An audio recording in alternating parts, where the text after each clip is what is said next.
One powerful element of the Crop Protection Hub is our ability to look up products at the product page. So if you're interested in a particular herbicide, here's where you'd enter, and you can do the basic searches like, so I've heard of a new herbicide called Corvus.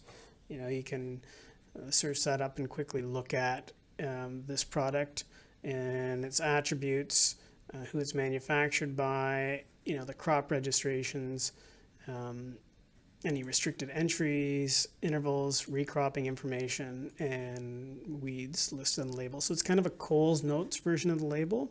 Of course, the label itself is accessible. If you click the registration number and product label, it takes you to the PMRA database, and you can get access to the label there and search that if you so choose.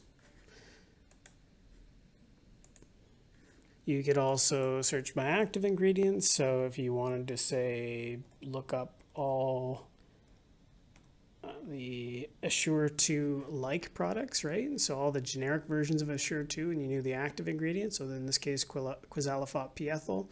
When you do that, it narrows down the search to those products. And then on the right-hand side, we have a few more advanced filtering options.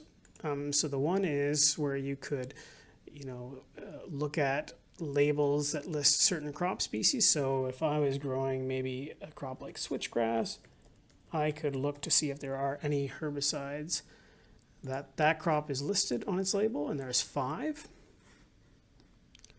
If I reset that filter, maybe I'm curious to know, I keep hearing information about Palmer amaranth in the US, and it seems like a horrible weed. I wonder if there's any Canadian herbicides that list Palmer amaranth on its label. And when we do that, we find there's 10 products that list that species on its label.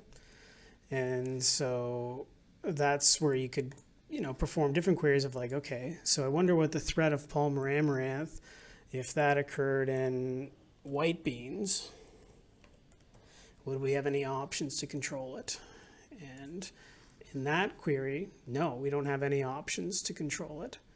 But if we had it in, say, soybeans, maybe IP soybeans, and the answer is yes, we have some options to control it in that query. So those are the types of things that the herbicide product pages can do in terms of looking for information.